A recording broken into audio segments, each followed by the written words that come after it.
Good morning, everybody.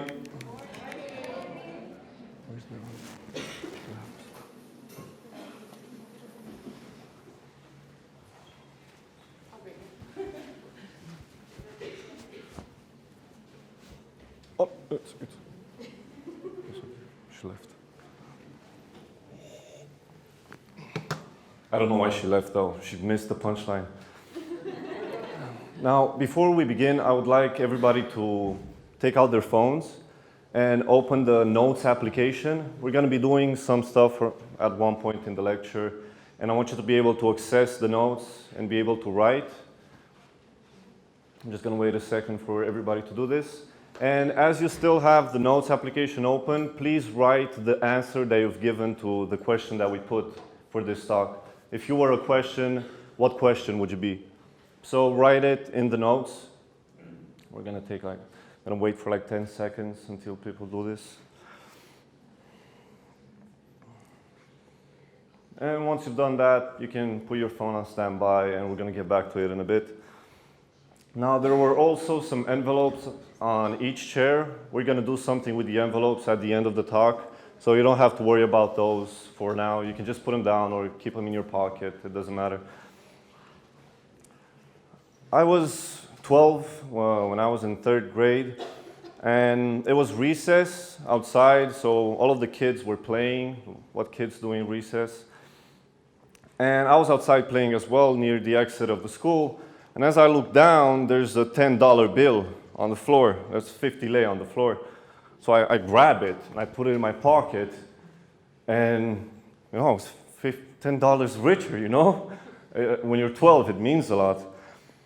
So I went back in my classroom, and what do you do when you're 12 and you have such a luck? You want to share it with your friends. So I told my benchmate, I said, yo, I just found $10 on the floor. If you don't tell anybody, I will give you $1.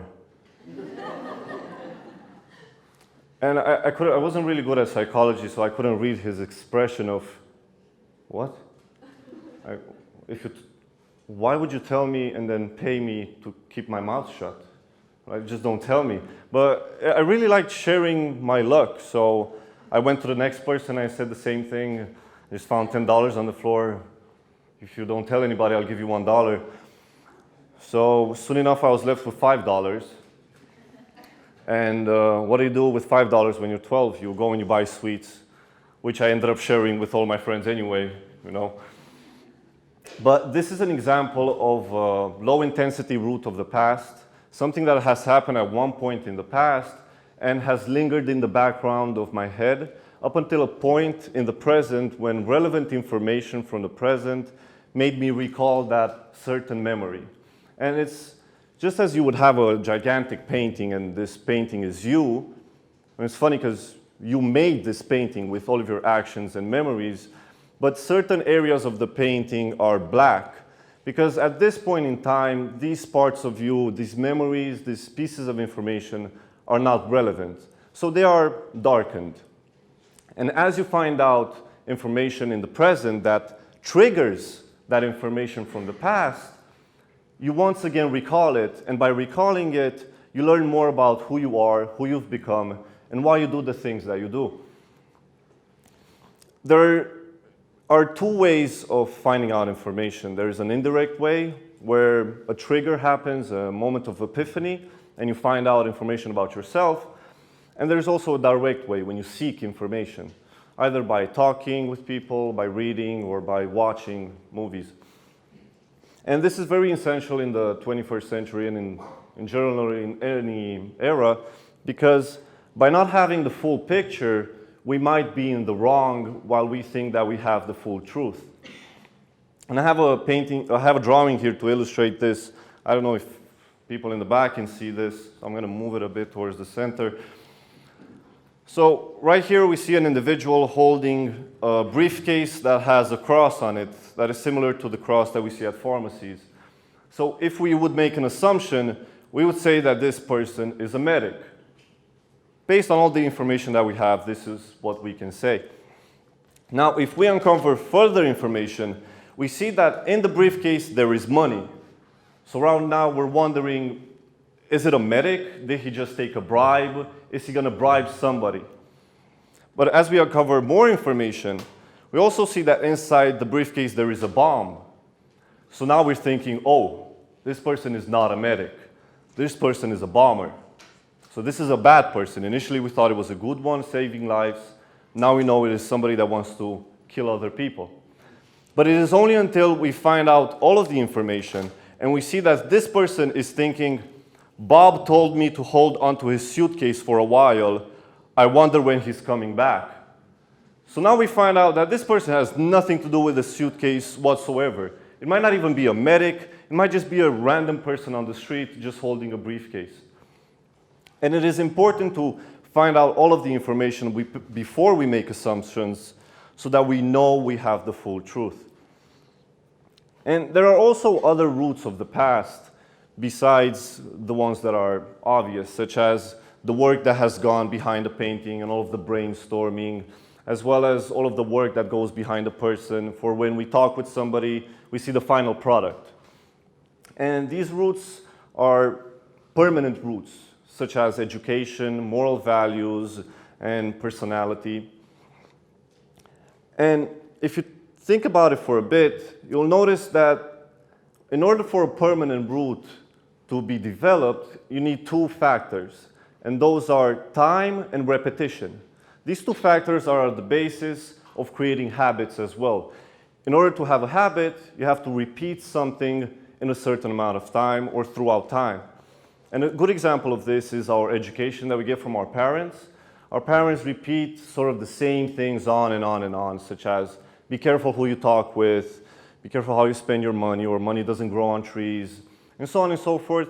And these things, they've been repeated to us so many times that they've become part of who we are. But I would like to talk about one of these two aspects, for I feel it is much more important in the 21st century, and that is time. And more importantly, about time constraint, which I feel all of you definitely know about, being able to do something in a certain given time, being able to meet deadlines, being able to reach your goals before something else. And I would like to do a game with all of you. So this is the moment when you take your phone out and you open the notes. So we're going to write a verse, and a verse consists of 4 lines, e o strofă. It doesn't have to rhyme, it doesn't have to be meaningful, just let it come out of you. You can write in English, starting from the line, you were right, for example. You can use a different line as well. Or in Romanian, if you feel more comfortable, from the phrase, ai avut dreptate. And we're going to have 20 seconds to do it from now. You have to write 4 lines. 4 lines. In Romanian or in English.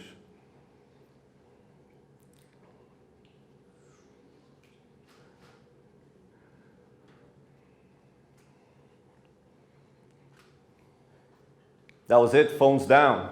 That's what they say at exams. Yes. Finally got to live that teacher dream, man. So, for example, you could have written, you were right, I was wrong, but let's together be strong, if you want to rhyme. Or in Romanian, ai avut dreptate, am sfărăit la noapte, dar tu te-ai trezit și m-ai oprit. Dramatic. So if, let's see, a couple of people have written something right over here, if you would like to read. Mă simt cel mai bine când sunt cu tine, ai avut dreptate mai mereu, că eu sunt doar un simplu zeu. Whoa. Thank you very much. Can you give the microphone to somebody in the back? Anybody that's more courageous, raise your hand. There you go. All right. You were right, don't go left, it's the opposite. Isaac, nice. Simple and direct. And somebody in the back. Control is manipulated, it's something that I do. So whenever I don't have that, I freak out and I yell at you.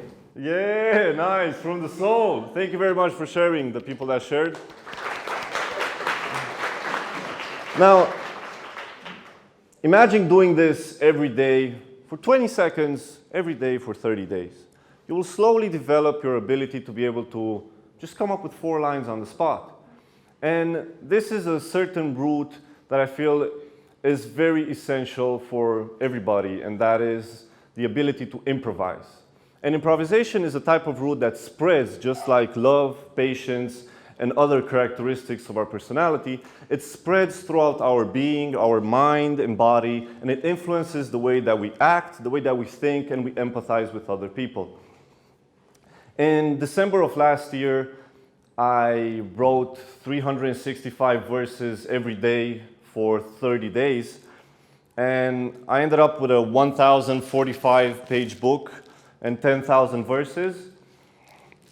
And initially, it took me 2 hours to write 365 verses. That meant I had to write one verse every 20 seconds. That's why I told you to try and write it in 20 seconds to see what I was trying to achieve. And in the beginning, it was more difficult. It took me a bit more than 2 hours, but as I kept on doing it, by the 20th day, I was able to do it in 1 hour. So I was able to write a verse every 10 seconds. Now, it didn't just happen by a mistake. I purposely searched to be able to do it in a time constraint that was even smaller than the initial goal. Because by telling my brain to do this, it was gonna search to be able to do this. And by the 20th day, I could have an extra hour where I could dedicate and work on other poems that I wanted to be more developed and more meaningful. And this route of improvisation, similar to the one of love and patience, for example, these are routes that can sometimes come together and save us from difficult situations. A few years ago, when I was 19 and I was in France, it was 3 a.m. in the morning, and I was going towards the club. So that's what you do when you're 19. Now when you're 12, you go to the club. And I got lost. I didn't have a phone. I don't know why. But I didn't have a phone. So I thought, might as well ask somebody for directions. You know, it's 3 a.m. There's got to be somebody on the street. So I see a guy coming on a bicycle, and I think, hey, bicycle, friendly person. Like, crooks don't ride bicycles anyway. So I wave to this person, and I see him coming closer to me, and as he's coming closer, I realize that this person is either drugged or very drunk, and is definitely somebody that doesn't want me good based on how he was looking at me. Probably he realized I wasn't French, and that since I wasn't French, I had money on me because I was a tourist. And so this person stops, and I ask him, do you know where the club is? And he says, oh, you're lost.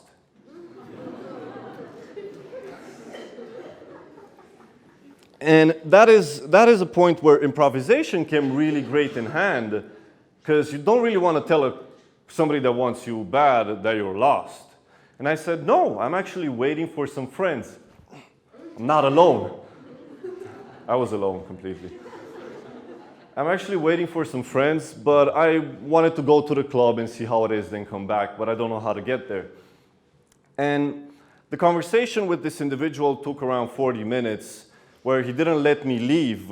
He tried to take my money and look through my pockets. And at one point, I was wearing a black hat, and he grabs my hat, and so I grabbed the hat as well. And I ask him, do you want the hat? And he says, yes, I want to steal it. Thank you for letting me know. And I let go of the hat, and I say, you don't have to steal it. I will give it to you as a gift. He's just sitting there with a hat. Like, what do you mean you're going to give it to me as a gift? Well, you know, I've had it for the past 6 years, and I feel like my time with the hat has come to a close. So now that you really want it, you can have it. It's yours from now on.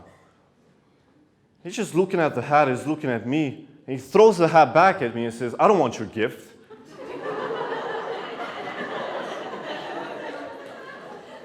So this is the point where I wanted to reach. It wasn't like I had planned this. I didn't read books about this, and I didn't what to do in case somebody on a bike tries to rob you, you know? But this is a moment when different roots from deep within us that we developed consciously come together in order to save our assets. And here I can see that 3 different things have come together to help me, and that is improvisation, the ability to stay calm in a given moment, and my love for giving gifts. But this story is also a great example of a root of the present. Because at that given point when it was happening, I was not thinking about the past, I was not thinking about the future. I was so deeply rooted into what was happening that that was the only thing that I knew. Probably if you check my brain, it was just what was happening right there. And similar to that root of the past, what we're living right here, right now, is also a root of the past. When we go, a root of the present, I'm sorry. When we also go to a cafe and buy a coffee, it's a temporary root of the present. And same way as the project. When I was writing the project, that was the only thing that I was thinking about. And roots of the present, they have a high potential of becoming roots of the future or roots of the past, depending on what happens. But let's take a step back here and just think about the stories that I've told up until now. We will see that at the core of developing roots and developing memories, there are 3 key aspects. And those are information, emotion, and experience. Information is the data, the irrelevant and relevant data that we get from the outside and the interior that gives birth to the experience and the emotion that we have. Experience is everything that happens before that leads up to the event, what happens during the event, and everything that happens after due to the event having happened. You can imagine that I wouldn't be telling you about the guy on the bicycle if it would have never happened. So that is a great example of a root of the present that has roots into the future. And emotion is what we feel when the event is happening and what we feel every time that we think back to the event. So this got me thinking. If habits are made in time through repetition, could I make a habit out of creating roots? Could I make a habit out of creating experiences based on information and emotion, both for myself and other people? Could I make a habit out of creating emotion based on experience and information for myself and other people? And could I make a habit out of sharing information based on experience and emotion?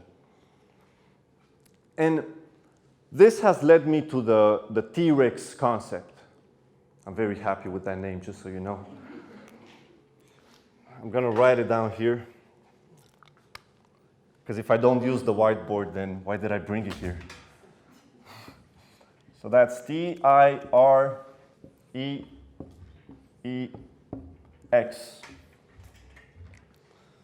It probably isn't pronounced TIREEX, but come on. It's a great name, TIREEX. That is time, information, repetition, experience, emotion, and the X factor. With the time that we were given, use it in order to find relevant information that we can repeat in order to create experiences and emotions, both for us and other people, in order to further develop our X factor and create opportunities in order to put it into application. And this X factor is what makes each one of us unique. The TIREEX inside us. That's the X factor. So I was thinking, if I am able to create a habit out of making experiences, am I also able to create a new experience that changes one from the past? Can I create a new route that becomes connected, laced with one from the past, and create something new? I had recently went through a breakup that was giving me anxiety and was making me feel sad. So I wanted to create a new experience based on the information that happened back then, but this time the experience would give me an emotion that I wanted to have. And that is how the project with the 10,000 verses came about. We're obviously going to write 10,000 verses about love. Come on. You can't exhaust love, man. So I wrote that, and when I finished it, it gave me an emotion of fulfillment and happiness. And because I made the experience based on an information, on what had happened and what I felt and what I went through, Now, every time that I go back and I think about what happened, I will also think about the project, because if the breakup wouldn't have happened, I wouldn't have the project, and if I wouldn't have the project, I couldn't present it to you guys. And now, instead of feeling anxiety and sadness, I feel content and a sense of fulfillment. And this breakup is a great example of a root of the future. Like I said before, roots of the present have a possibility to become roots of the past or roots of the future. And roots of the future are experiences that we have that end up influencing the way that we're going to behave in the following hours. Maybe somebody tells you something that makes you feel really bad or pisses you off. It's going to affect you for the next couple of hours, maybe the entire day. Or there are things that happen and they change us completely for the next few months or maybe years. And roots of the future are also, for example, goals, wishes, plans that we have, consequences, things that we do now and they have a consequence in the future. And so I was thinking, all of this theory is nice, but how can I use it in my day-to-day life? And it was when I started talking with people, with different individuals, with artists, with doctors, with business people, that I realized that by having different theories, ideas, you create new points of view, which you can use to better understand yourself, better understand the people around you and the world that surrounds us. And this is essential, for example, for an artist that wants to create a piece of art with which people can relate to. This is great for a businessman that wants to create a service or a product that caters to its clients. And this is essential for us as human beings if we want to be able to understand each other. Usually if you see me making a dramatic pause, I'm thinking what I was about to say. But I'm going to drink some water so I can make the pause longer.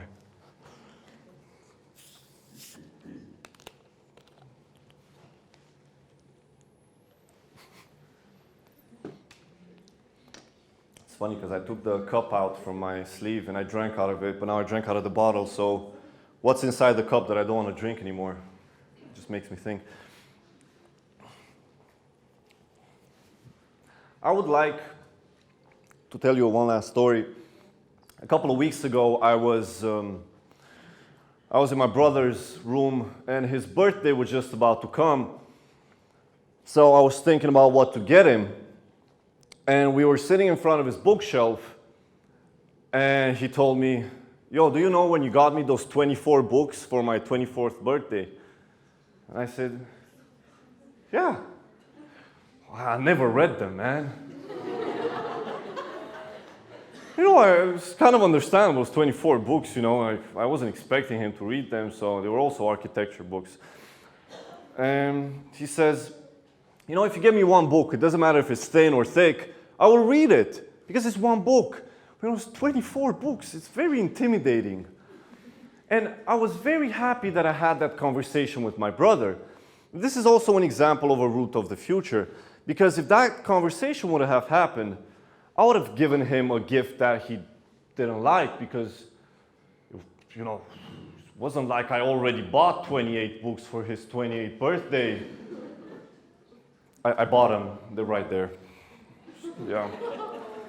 But because I had that conversation with my brother, I knew that I couldn't give him that gift, so I ended up giving him something else, a painting, you know? And if that conversation would have happened, then I wouldn't have the books here, you know, to share them with you guys. So it's interesting how things in the present, depending on what happens and how we use our TIREEX inside of us, they can give birth to roots of the past or roots of the future. So together with all of you, I would like to create a root of the present, a root of the future, and a root of the past. So we're going to start with the envelopes. Now we're going to use the envelopes. So everybody grab your envelope. And we're going to give you these markers that I'm going to ask you nicely to give in the back as well, so more people have them. Just keep 2 on each row and give them to other people as well. Now on this, there is a playing card inside or a piece of paper. And I would like you to take it out and write on it something from the lecture, maybe a song, a movie that you liked, a book that you read, something from within you. Just write it on the piece of paper, and then once you finish, put it inside of the envelope and seal it. And we're going to give these to the people that come at Creative Mornings in February. And this is a route of the future. Write on both. It's like a Kinder Bueno, you know? Oh, Kinder. Everybody has, you have markers or pens?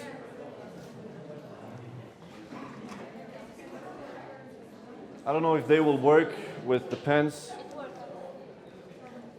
You can give them to other people as well. We're gonna wait a bit for everybody to be able to finish. What do I have to write? Anything, you can write anything. Anything. Yeah, it can be a song, it can be something from within you, it can be an advice, it can be the poem that you wrote, it can be the answer to the question that we had for this morning. It can be the TIREEX concept. It can be anything. Just keep in mind that somebody is going to read that and think, what the? So you can make them laugh, you can make them think, you can give them an advice. The pens probably don't work, but Yes. they don't. We're gonna have markers. So once you finish with the markers, raise your hand so I can come and take them and give them to other people.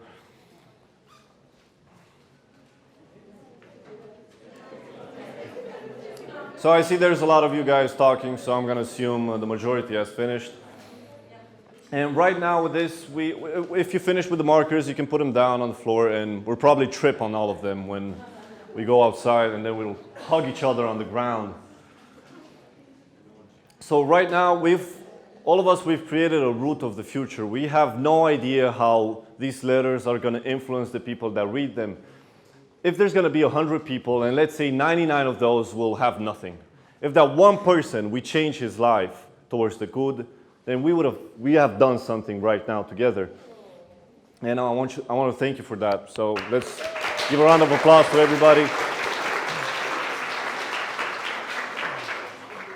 Now, I would also like to create something with all of you. So we have something to look back to, a route of the past.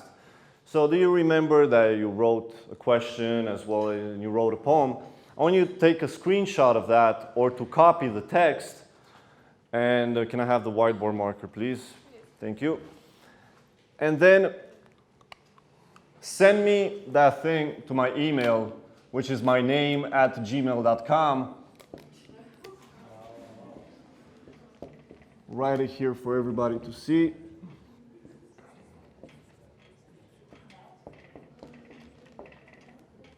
You can do it now, you can do it later. It's just my name, Elisav Bizau @gmail.com. And I will take all of the pictures or all of the writing anonymously, and I will make a digital painting with all of them, and I will post it online. You guys can go back and see all the stupid things that we wrote together. And it will be a funny thing to have, you know, because you're going to search for your poem and you're going to search for other people's thoughts. And to everybody that sends me an email, I'm going to give you guys a gift. I'm going to share with you a route of my past. And I have written for Creative Mornings a small book that contains 500 creative questions. And you can use these questions to discover more things about yourself, to develop new ideas and thoughts, or to find out new concepts, or also to just have fun with friends, because there's a lot of wacky questions in there. So everybody that shares with me on this email, I will send you back this PDF, #marketing, just saying. It's a free book though. And last but not least, I would like for each one of you to give a gift to somebody else. Now, we don't have books for everybody, but we're gonna all take part in this. So we're gonna have a receiving side and a giving side, and we're gonna flip a coin. Does anybody have a coin? Lucky coin. If you do, just throw it at me. Throw it. Just throw it at me, man. Come on. Got it. Gangster. Now, one side is going to receive, the other side is going to give. So let's see. You guys are going to be the heads, and you guys are going to be the other part. I don't know how it's called in English anyway. Tails. Oh. Why is it called kapshi pajur? I could have just called it quada. Kapshi quada. Come on.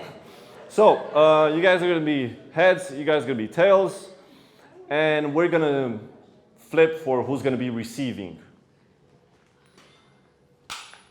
Heads, you guys are going to be receiving on this side.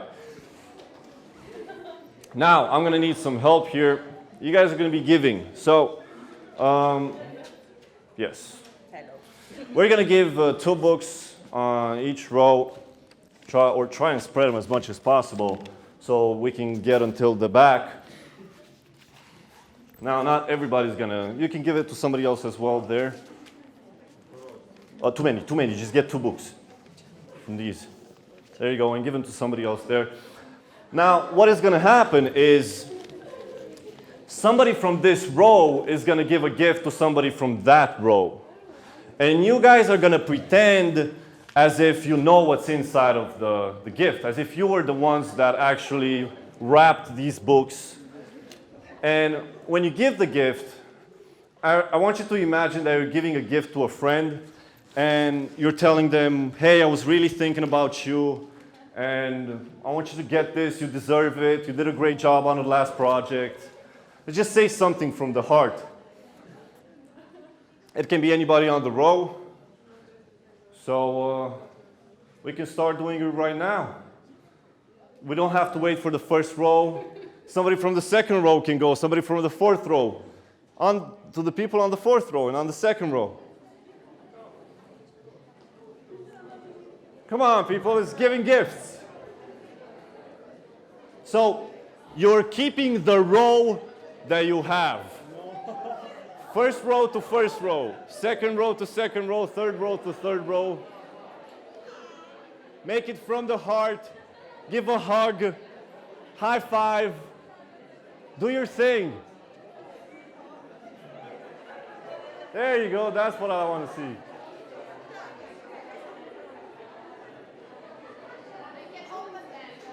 Yeah, people can open them as well, I don't mind. Just imagine if all of them would be porn books. That would be nice.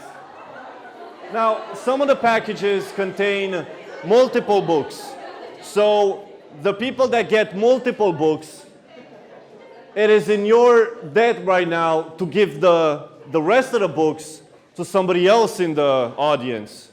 So if you have a package that has more than 1 book, that has 2, 3, or 4, grab the other ones that you have and give them to somebody on this row.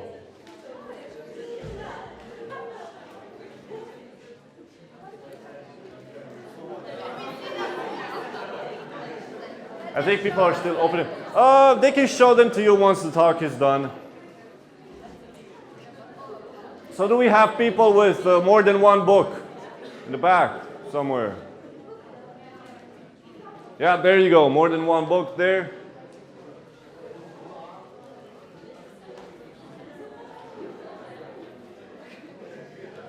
So if you have more than 1 book, there's a couple of packages. Everybody's very enthusiastic about receiving gifts.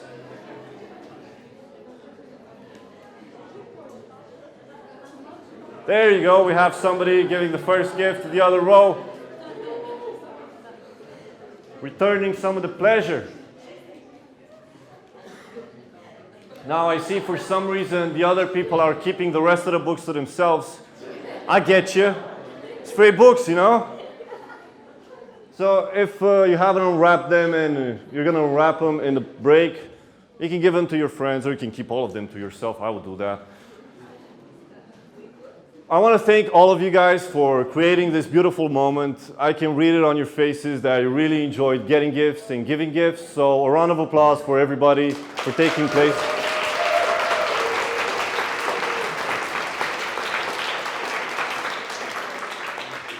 And to end this, to end the talk, there is one thing that is predominant in all of the stories and in everything that we've done right now. It is sharing.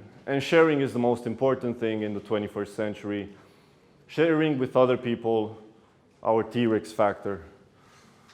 For if we share with other people, we create for ourselves and for other ones opportunities in order to share their own X factor, and together we can create a new X factor. And then you have like marketing X factor in the background. So thank you very much for that. That was me.